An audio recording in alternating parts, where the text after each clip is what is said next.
Olá a todos, entusiastas da tecnologia, comunicadores do futuro e curiosos digitais. Sejam todos bem-vindos ao TACTEC, o evento que é um verdadeiro cruzamento de ideias, inovações e inspirações. Aqui, nos próximos 2 dias, nós vamos embarcar juntos em uma viagem pelo universo da tecnologia e sua influência avassaladora em nossas vidas, nas nossas comunidades e no mundo que a gente vive. Estamos aqui para desafiar as convenções estabelecidas, para aprender, para questionar e, acima de tudo, para nos conectarmos através dessa linguagem universal, que é a inovação. Nesse evento, vamos explorar desde os detalhes da comunicação na era digital até as promessas do metaverso, da inteligência artificial, passando pela influência das redes sociais no comportamento do jovem e o poder transformador das startups.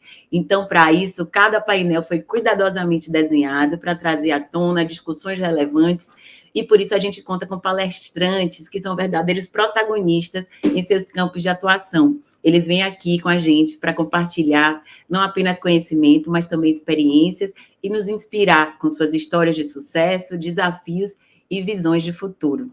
E hoje eu tenho o privilégio de estar aqui com vocês ao lado de 2 visionários que estão na vanguarda da revolução digital. De um lado, tem Kleber Paradella, que tem uma vasta experiência em marketing e tecnologia, e do outro tem o Ale Garcia, uma voz líder na criação de conteúdo e na cultura negra. Juntos, vamos aqui desvendar como a tecnologia está redefinindo as fronteiras da comunicação. Então, para começar, eu quero apresentar para vocês esses visionários. Por um lado, eu tenho aqui Kleber Paradella, um estrategista de renome, cujas campanhas disruptivas e criativas já marcaram a indústria do marketing, com a sua carreira ilustre, e que inclui a direção de operações criativas globais, incluindo aí equipes de mais de 16 países. Kleber já é um especialista em estratégias digitais, marketing de crescimento e tecnologia criativa. Ele foi reconhecido como profissional do ano pela Associação Brasileira de Publicidade e também foi indicado ao Prêmio Caboré do Meio Mensagem. Ele também é um educador apaixonado, que vem compartilhando o seu conhecimento como professor de futurismo e tecnologias digitais exponenciais. Bem-vindo, Kleber. Tudo bem com você? Tudo bem, Micra. Que prazer estar com você aqui. Muito, muito bom. E, na verdade, fala esse monte de descrição aí, eu tô até me sentindo mais do que eu sou. Na verdade, eu não sou nada disso aí. Eu só sou um cara curioso que gosta de trocar ideias. Então, espero que a gente possa aproveitar hoje juntos aqui. Vamos sim, bem-vindo.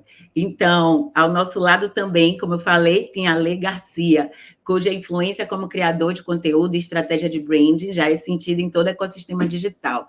A Ale é um dos 20 criadores negros mais inovadores do país, segundo a Forbes, e sua carreira é um mosaico de realizações que incluem desde a criação de estratégias de comunicação para marcas, como Disney+, Telecine, Nubank, e ele também é roteirista e criador de conteúdo, e foi selecionado para o prestigiado programa UPix Creators Boost, e é palestrante cobiçado também, e participou de eventos globais como o Spotify for Podcasters Summit. Muita palavra em inglês, hein, Ale? Essa carreira aí que já está atravessando as fronteiras do país. Bem-vindo, Ale. Tudo bem com você? Tudo bem, muito obrigado, Micra. Obrigado pelo convite. Um prazer estar aqui, podendo falar desse assunto aqui. Mas também, né, a biografia é um misto aí de realizações ao longo da carreira. Eu gosto de me definir como um criador de narrativas. Acho que simplifica bastante tudo que eu venho fazendo, assim. Boa.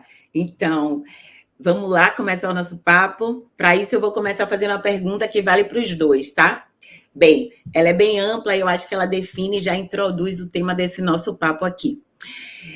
Como vocês dois definiriam a tecnologia, assim, pensando no seu sentido mais amplo, e qual o papel que ela desempenha em amplificar ou transformar as mensagens e valores que vocês têm comunicado nas suas respectivas áreas de atuação? Vamos começar pelo Kleber? Vamos lá. Eu gosto de falar que tecnologia, a gente acaba achando que tecnologia é o que tem a ver com computador, é o que tem a ver com celular, com bits, bytes, eletricidade. Na verdade, tecnologia é um método ou uma forma que você desenvolve para aumentar a sua produtividade, para você conseguir trabalhar melhor.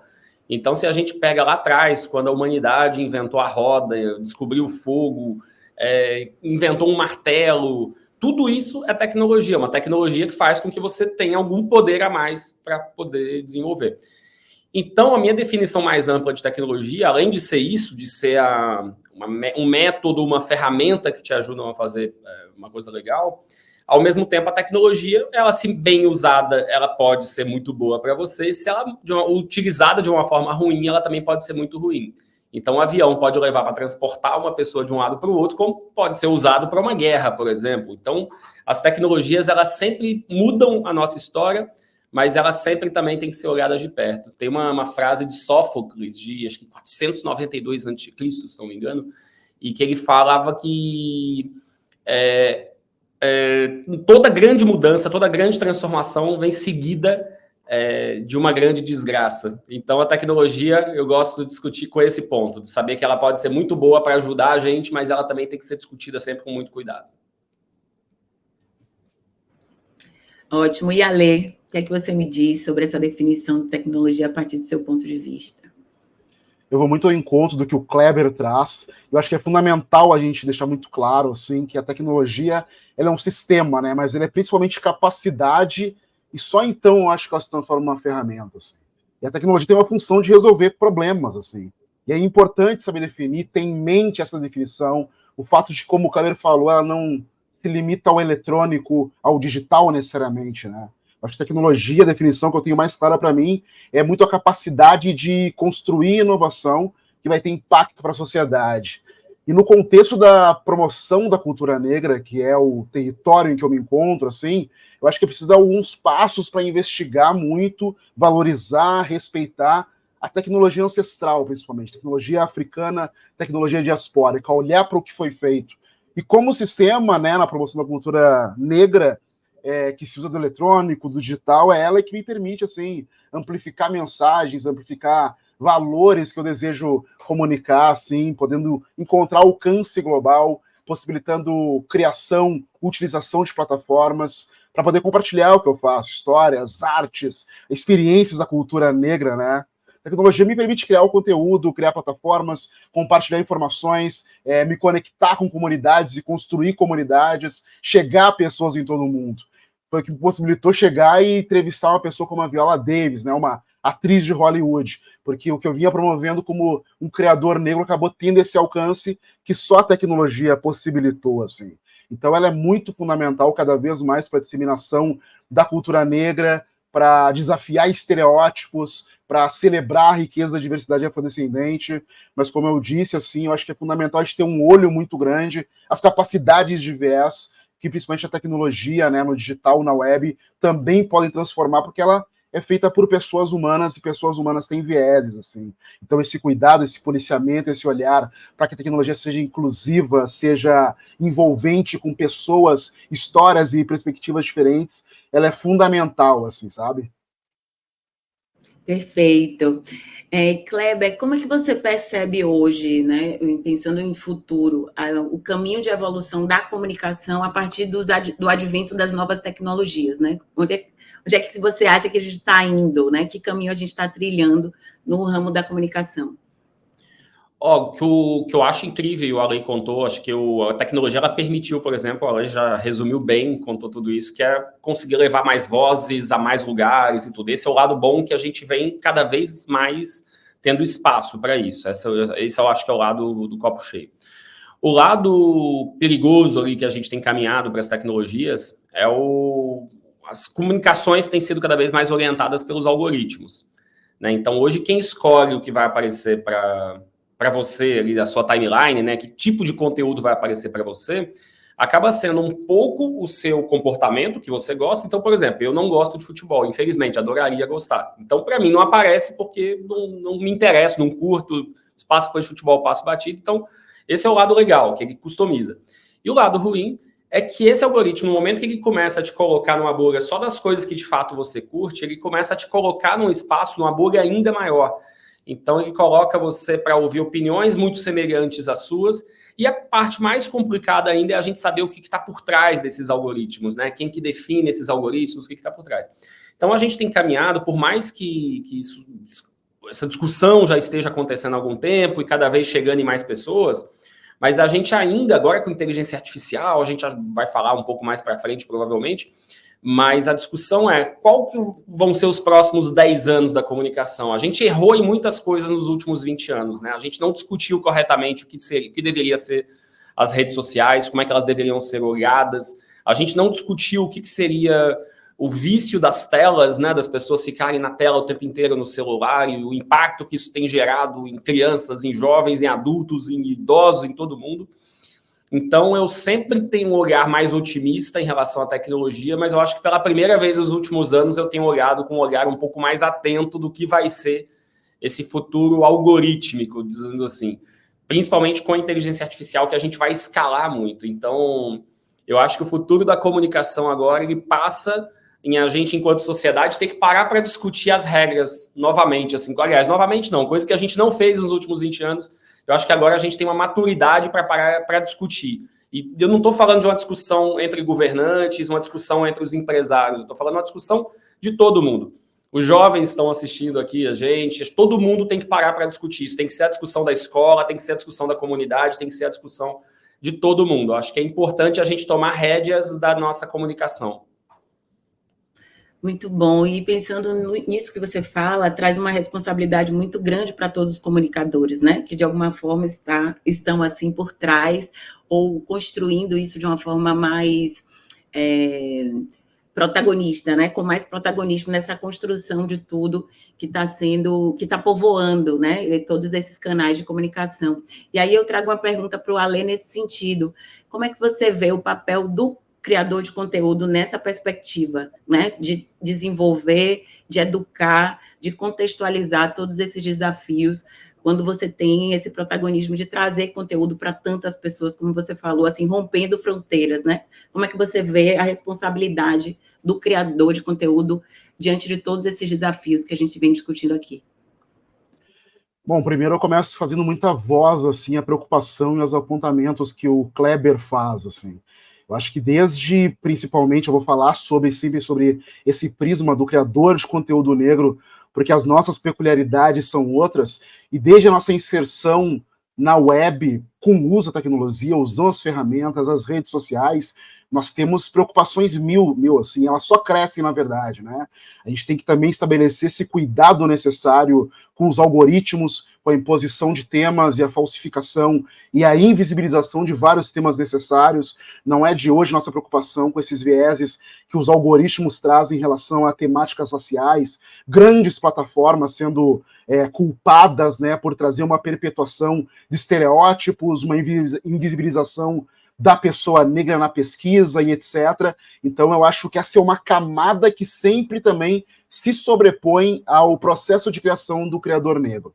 Além da gente ter que ter o nosso cuidado temático e também é um debate constante o quanto o criador negro precisa necessariamente estar conectado com temas propriamente afrocentrados, e ele não pode simplesmente relaxar e falar de culinária, de automóvel, mas sempre tem mais essa camada em que você tem o aspecto racial no seu discurso, e além disso a preocupação em como a tecnologia vai ser usada ou não para propagar ou para falsear ou para diminuir o impacto da sua fala.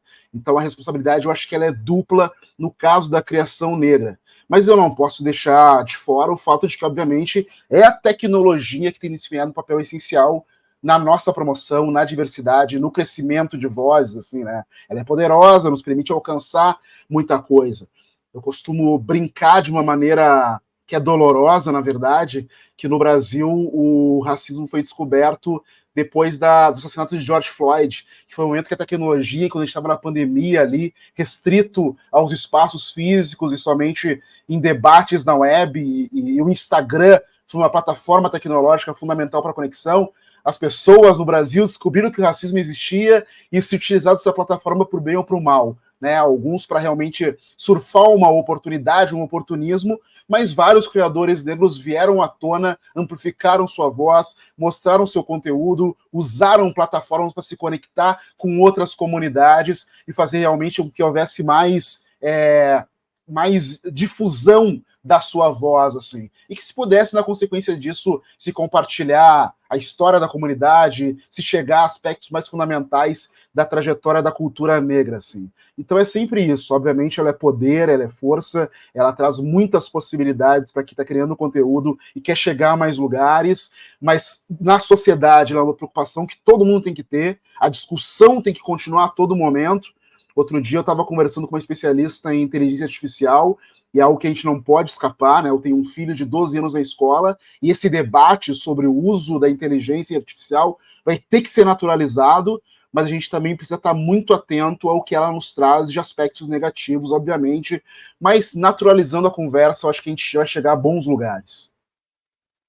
Perfeito, você já começou a introduzir o nosso próximo assunto, que é justamente falar sobre esse advento da inteligência artificial, que talvez dentro dessas novas tecnologias seja aquela que está trazendo mais expectativas e ao mesmo tempo polêmicas, né? Questionamentos. E aí eu queria ouvir de Kleber a sua opinião sobre isso, né? Você começou a falar também sobre inteligência artificial, a lei já contextualiza aí sobre desafios, mas eu queria também fazer um exercício aqui com vocês de ponderação entre lado positivo e lado negativo, e se vocês puderem já trazer, sei que também é algo muito emergente, mas se já puderem trazer exemplos práticos de como a inteligência artificial tem sido usada de forma mais responsável ou de forma mais eficaz no que diz respeito à comunicação e à produção de conteúdo, aí falando das áreas específicas de vocês. Boa, assim, inteligência artificial tem muitos prós, tem alguns contras também, mas tem muitos prós, tem muitas vantagens, né, para todo mundo. Vamos pensar que antigamente, para uma pessoa saber mexer no computador, ela precisava aprender uma linguagem de programação. Ela não tinha um mouse, não tinha essa coisa que a gente tem hoje, que é só arrastar de um jeito mais intuitivo, né? E aí foram desenvolvidas interfaces para a gente aprender. O que está acontecendo agora é semelhante. Você não precisa, por exemplo, saber e dominar uma ferramenta de edição de foto, se você pode, de repente, pedir de um jeito simples, da mesma forma que você hoje, com o mouse, consegue fazer uma coisa que você não conseguia no passado. Então, ele abre um espaço agora para qualquer pessoa poder orientar através da fala dela, ou da escrita atualmente, que a gente tem usado mais inteligência artificial, mas daqui a pouco falando também com a máquina.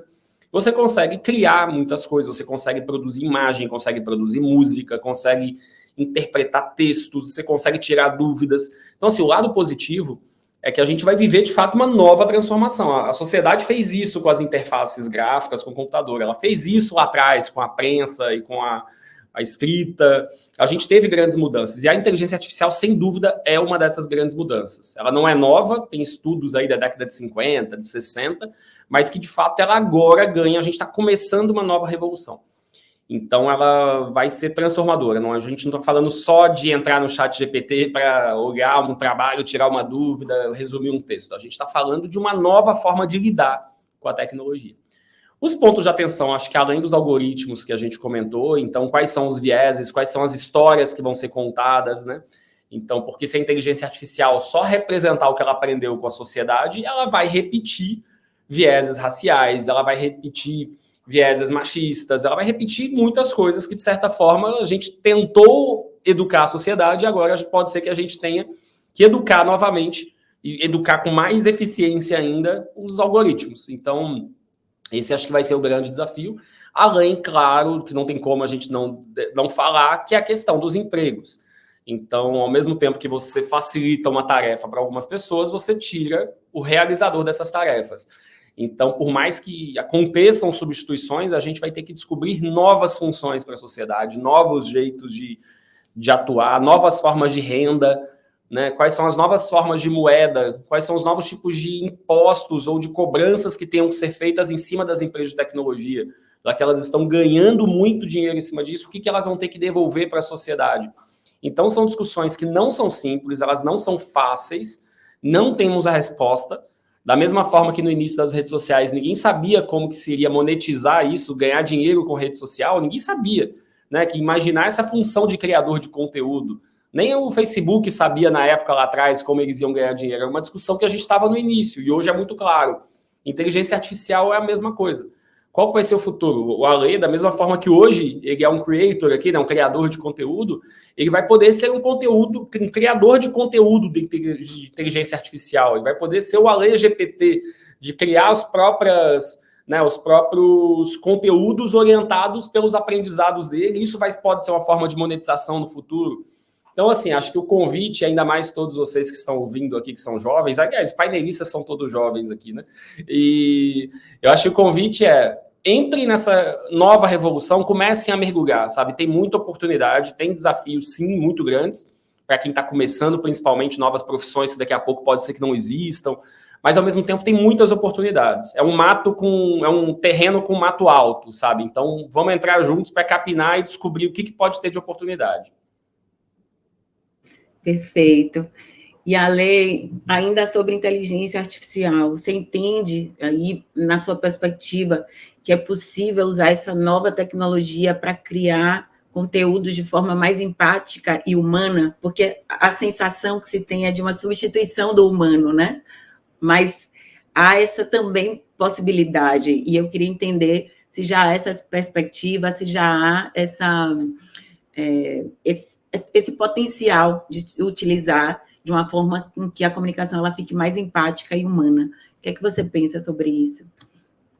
Bom, eu começo realmente ensejando demais o que o Kleber falou. Ele faz um panorama extremamente completo de como a gente precisa ver a inteligência artificial com entusiasmo, mas também com receio, com questionamentos, etc. Eu acho que tem um fator, uma comparação, que eu acho que ela deixa muito clara essa maneira como a gente pode se conectar e se relacionar com a inteligência artificial, e falando exatamente sobre como você usa o seu conhecimento para que isso aconteça. Eu acho que o grande impacto da inteligência artificial nos últimos anos se deu realmente essa maneira que, como o Kleber disse, mudou a maneira da gente se relacionar com tecnologia hoje, e com a noção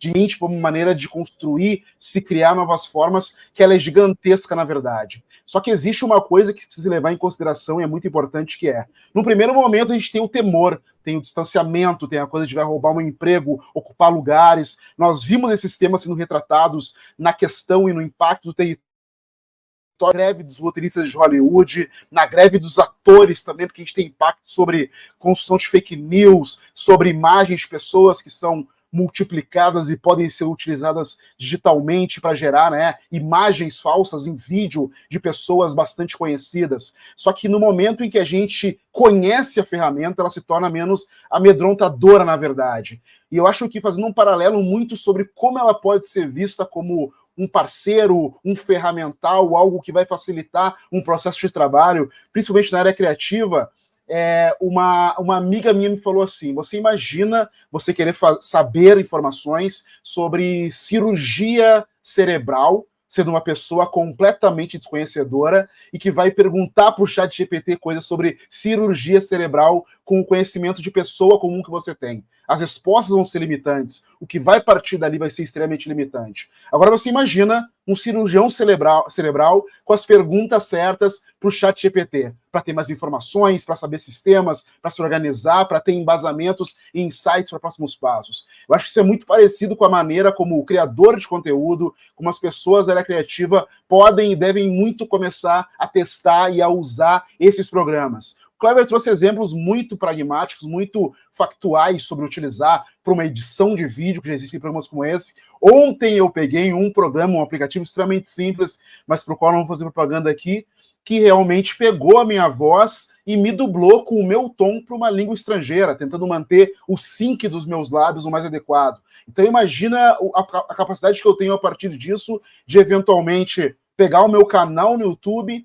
fazer esse resync aí, essa tradução de todos os meus vídeos para a língua inglesa e ter um canal paralelo todo em língua inglesa para chegar a um público de língua inglesa no mundo. Isso é uma coisa sem precedente, uma coisa gigantesca. Mas então esse olhar assim sobre como você usa aquilo como um ferramental a partir do seu conhecimento, ele é muito, muito importante. Outro dia eu usei também o ChatGPT para me ajudar a organizar calendários de conteúdo, me pedindo insights sobre temas que estão no Zeitgeist, que são tendências sobre essa temática, e analisando o que eu já vinha produzindo, submetendo a ele as minhas redes sociais, eu pedi sugestões de como montar uma agenda de calendário no meu Instagram a partir daquilo ali, em que ele te sugere. Então, na segunda, você coloca um post que vai falar sobre cineastas negros. Na terça, uma análise sobre filósofos que usam a cultura diaspórica para comunicar sua filosofia. Na quarta, um vídeo que você fale sobre mulheres empoderadas e o processo de trabalho. Enfim, eu acho que é muito, muito rico. Só que, obviamente, uma tecnologia em construção. Então, sempre com o pé atrás, sempre verificando, principalmente fontes. Eu tenho um exemplo que é uma coisa muito louca, porque é como a inteligência artificial e o ChatGPT se manifestam, né? Estava fazendo uma sinopse do escritor Cruz e Souza, escritor negro do século XVIII. A microsinopse veio bem escrita ali. Em determinado momento, quando eu pedi a bibliografia, alguns livros começaram a ser inventados. Outro momento, ele começou a correlacionar livros do Lima Barreto com livros do Cruz e Souza. E aí, quando você repreende o ChatGPT, ele se desculpa, mas ele está inventando um cenário a partir de probabilidades, né, informações pré-reunidas com que ele foi carregado. Assim. Então, essa tecnologia tem que ser vista com atenção, com entusiasmo, mas sempre realmente com verificação de fontes e principalmente com a responsabilidade. E aqui até faço realmente uma parte, um adendo ao que essa especialista me falou. Assim.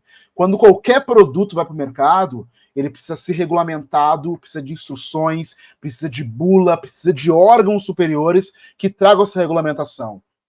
O ChatGPT não tem regulamentação, assim como outras tecnologias não têm. O Elon Musk está lançando agora o XNI, uma outra tecnologia para também concorrer com o ChatGPT, e nada está sendo regulamentado, por mais que venham vindo os pedidos de cientistas de inteligência artificial. Então é muito importante que isso aconteça, que se tenha essa bula para as pessoas saberem como se usa, porque também há muito perigo envolvido nisso, inclusive de saúde mental, que a gente de repente pode se prolongar um pouquinho mais tarde, mais na frente, falar sobre isso, mas é preciso mergulhar, conhecer para não temer, mas ter cuidado e parcimônia ao utilizar. Perfeito. Eu queria passar agora para as perguntas dos estudantes que a gente recebeu. São estudantes que estão acompanhando a gente aqui, e aí eu acho que eles têm várias curiosidades e também querem aprender para aplicar na prática, né? A gente está falando com estudantes que são, além de interessados, entusiastas da tecnologia e da inovação, mas também que têm empreendido e têm se aventurado aí, já tem uma autonomia no mercado, ainda que muito cedo. Então, tem muitas perguntas aqui sobre ferramentais, caminhos, que eu acho que a gente pode abrir essa troca. Então, eu vou fazer a pergunta do Guilherme Batista, e aí eu direciono para os dois, tá? Porque aí eu acho que ele pode aprender um pouquinho com a experiência de Kleber e também com a experiência de Ale. Guilherme Batista é aluno do JET Marechal Mascarenhas de Moraes. Aí ele fala assim: olá, eu tenho um sonho de me tornar programador de jogos indies. Eu queria saber se no futuro as inteligências artificiais tirarão os empregos do desenvolvedor e de outras profissões desse universo, fazendo diversas pessoas perderem o emprego. É possível que isso aconteça? Como vocês veem, o Guilherme está um pouco pessimista em relação ao futuro, e aí seria interessante a gente falar sobre essa perspectiva de uma forma mais otimista, ou de possibilidades para ele que está já com esse sonho muito definido aqui de ser programador. Bom, posso começar? Assim, primeiro, Guilherme, obrigado pela pergunta, que acho que é um tema muito interessante, assim, importante. Se eu tivesse que dar uma dica para todos os estudantes, além do Guilherme, que estuda, que está trabalhando, aprendendo jogos indie, né, que é uma categoria de jogos que eu amo, inclusive, todo mundo deveria aprender programação. Tá? E assim, se não tem na escola, a gente vai ter que correr atrás, tem que aprender no YouTube, tem que procurar. E por quê? Por mais que daqui a pouco a linguagem de programação convencional que se faça hoje, daqui a pouco ela não vai mais existir, porque cada vez ela fica mais invisível, né? Assim como o mouse que eu expliquei mais cedo, a programação também fica cada vez mais intuitiva. Mas aprender a lógica que está por trás de qualquer tecnologia é muito importante. Então, se você quer ser um advogado ou uma advogada, um médico, ou qualquer professora, o que você quiser, aprenda a programação, porque a programação vai te dar a base da tecnologia. E a tecnologia, ela não tem como, ela não volta, não anda para trás. E também porque a gente vai precisar de mais pessoas para construir esse novo mundo. A demanda hoje, existem milhões de vagas em aberto no Brasil para pessoas de programação e de tecnologia, que são vagas, são muito difíceis de preencher. No mundo inteiro, tá? Todo mundo também, as empresas, alguns países estão oferecendo uma série de benefícios para atrair programadores para aprender a desenvolver.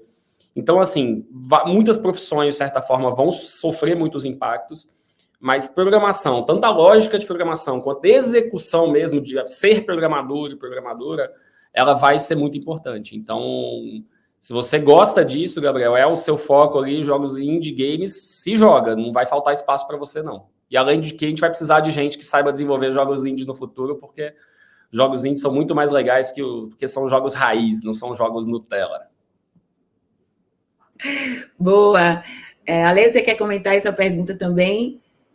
Sim, claro. Eu acho que o Kleber faz uma iniciação e uma introdução que vai muito ao encontro do que é o básico. Assim. Faço coro à necessidade de se saber programação, que realmente na área que ele pretende dominar é fundamental, mas também eu acho que repito um pouco do que eu falei anteriormente. A especialização dentro dessas áreas e para conexão e para a utilização de inteligência artificial vai ser muito fundamental para o domínio e para a criação de novas experiências. Na indústria do game, nas empresas de game, são necessárias pessoas que têm especialidade nas artes gráficas, na criação de narrativa e de roteiro, pessoas que realmente têm o aspecto criativo e imaginativo muito forte dentro disso. Agora, você imagina você ter um artista gráfico trabalhando numa indústria de games que domina a programação e um outro que não domina. Você veja a diferencial, a capacidade de ele utilizar uma especialização humana que ele tem para se conectar e entregar aquilo para construir um elemento tecnológico ainda mais potente, ainda mais diferente. Então vai ser muito importante também essa especialidade que você tem para ter o seu melhor e esse conhecimento sobre os gostos e diversidades humanas para aplicar naquilo que você quer. Eu, por exemplo, se me aventurasse a entrar na indústria de games, eu ia pesquisar o tanto sobre narrativa, sobre persuasão para o ambiente de jogos e depois também, junto ou paralelo a isso, a programação para me tornar o melhor criador de narrativas em games nesse sentido. Então, acho que essa atenção aí vai ser muito importante. Nunca tirar o olho sobre aquilo que interessa ao ser humano, porque é isso que fascina ele, para ele ficar imerso também nas atividades de tecnologia, né? Perfeito. Vou passar para a segunda pergunta que vem dos alunos, agora de uma aluna, que é a Luísa, que tem 14 anos. E ela pergunta assim: Oi, eu sou a Luísa. Como a tecnologia pode ajudar a comunicação se tornar mais inclusiva? Bom, acho melhor a lei começa, vai dar uma aula. Não, nem tanto, mas eu acho que assim, a tecnologia, à medida que ela avança, ela vai tornando mais simples e mais barato o acesso, né? Conforme ela evolui. De novo, fazendo um paralelo sobre o início, por exemplo, dos criadores negros, principalmente no YouTube, que é uma plataforma emblemática do momento em que os creators começam a entrar.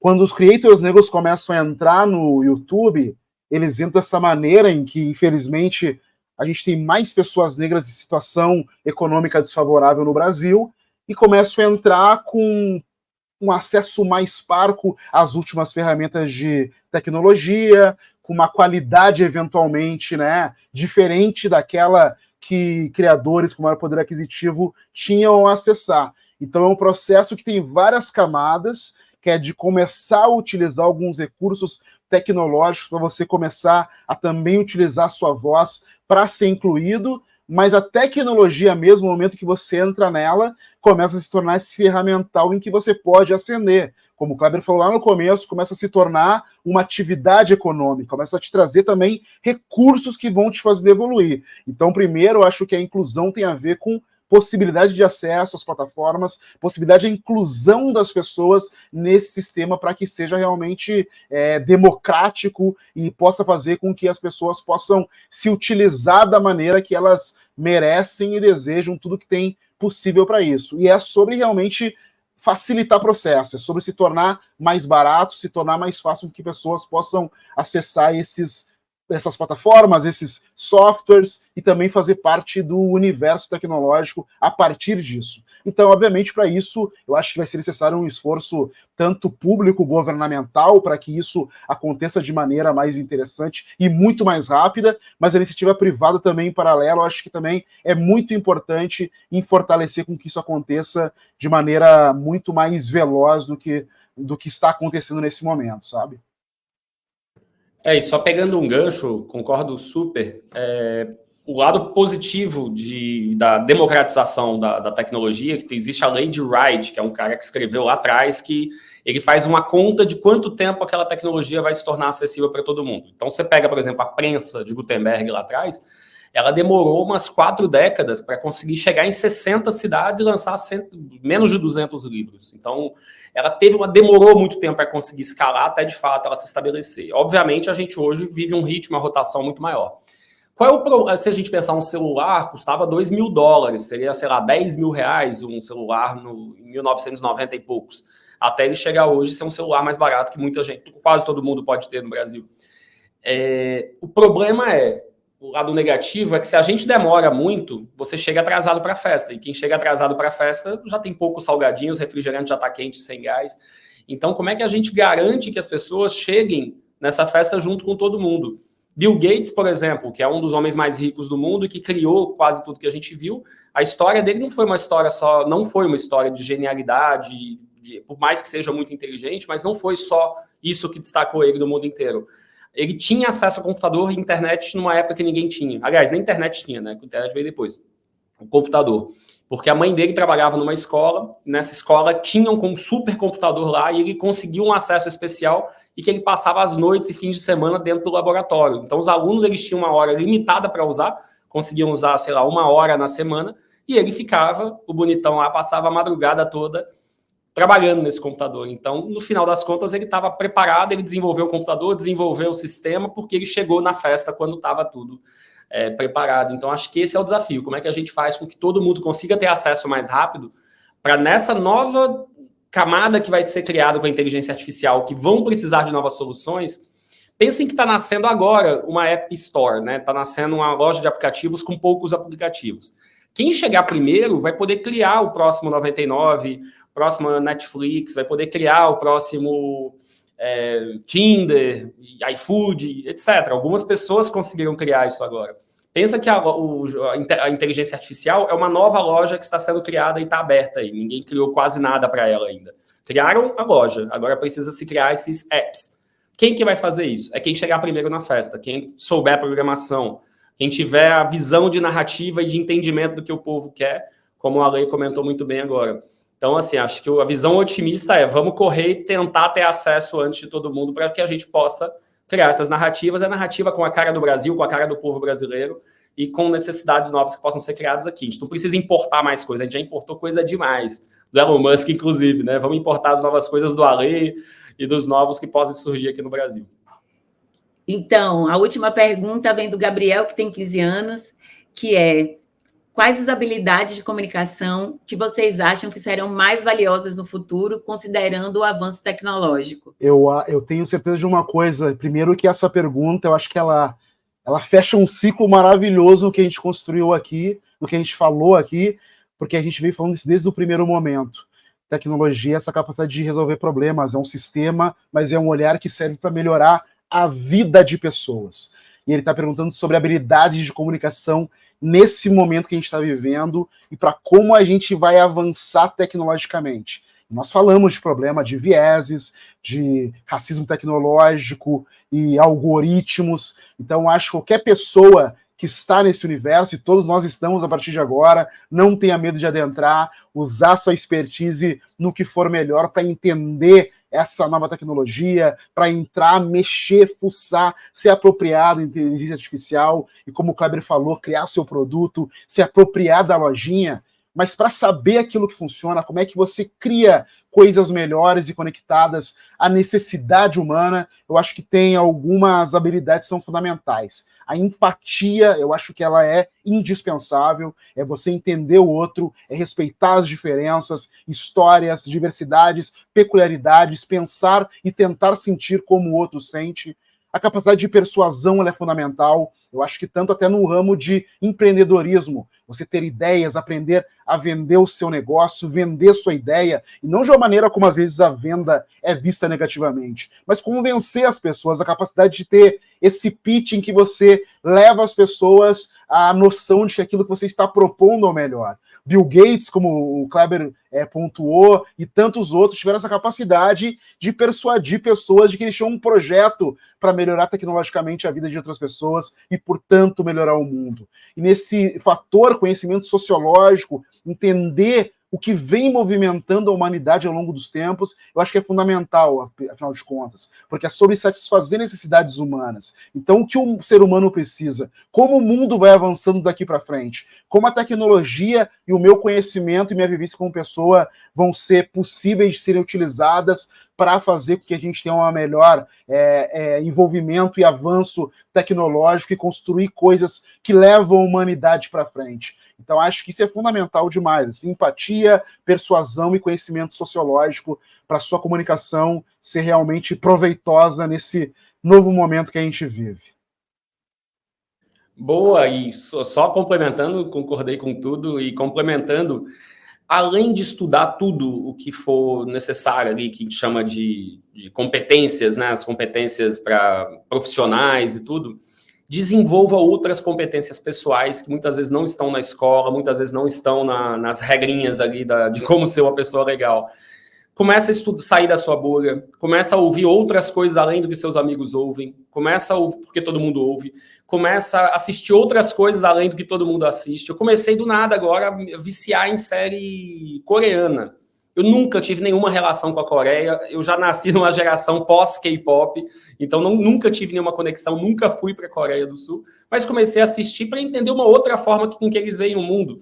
E é curioso ver que é diferente do consumo que a gente sempre teve de Hollywood, e às vezes ou do Rio de Janeiro ali com a Globo. E por que eu faço isso? É porque eu quero aprender e quero virar um fã de K-pop daqui a pouco? Não, eu quero tentar sair da minha bolha e tentar ouvir outras narrativas, olhar outros mundos e olhar outras formas. Então, tente se tornar uma pessoa mais interessante, porque o que vai acontecer no futuro, com todas as inteligências artificiais, que elas acabam nivelando todo mundo com o mesmo nível de conhecimento, o que vai faltar é senso crítico. Quem tiver mais repertório, mais senso crítico para saber discernir o que é bom e o que é ruim, o que tem bom gosto do que não tem bom gosto, o que pode ser dito, o que não pode ser dito, eu acho que é o senso crítico, porque senão a gente acaba indo num efeito manada, sendo todo mundo conduzido para as mesmas coisas, para pensar as mesmas coisas, consumir as mesmas coisas. Então, não estou falando que você tem que negar o que você consome, ao contrário, você tem que agregar outras coisas para que você possa se tornar uma pessoa com um senso crítico maior. Perfeito, obrigado. Eu acho que a gente, com essas falas e dicas, né, e conselhos, vai chegando ao final do nosso papo aqui, de uma forma maravilhosa, assim, um laço de ouro em todo esse papo. Agradeço também a todos aqueles que mandaram suas perguntas, a gente só conseguiu responder 3 aqui, mas é muito interessante ter essa participação, porque é isso que faz o papo crescer, o papo se desenvolver de uma forma mais pertinente mesmo com a verdade que todos esses estudantes estão vivendo. Agradeço muito ao Kleber, muito ao Ale pela participação, pela troca, pela visão, pelas experiências, pelas dicas, etc. Muito bom ter vocês aqui. Não só os estudantes, mas eu também acho que saio daqui aprendendo bastante com vocês. E é isso. Essa conversa foi incrível e eu acredito que ela é só o início de várias outras que vão estar aqui acontecendo no TACTEC. A gente tem muita coisa para ouvir ainda. Esse é só o primeiro dos 6 painéis que a gente vai ter. Então, para quem está aqui com a gente, não esqueçam de estar acompanhando. Quem não pôde ver em tempo real aqui, pode consultar esses conhecimentos depois no nosso canal do YouTube. Na sequência, a gente vai ter a presença do Kenneth Correia, que é um profissional experiente e palestrante na área de marketing e tecnologias emergentes. Ele também vai falar um pouco mais sobre inteligência artificial e também sobre metaverso, e vai trazer essas percepções mais voltadas para o futuro da tecnologia, complementando tudo que a gente viu até aqui. Então, até lá, peço que todos sigam conectados e antenados à novidade, e é isso. Até a próxima. Obrigada, gente. Obrigado.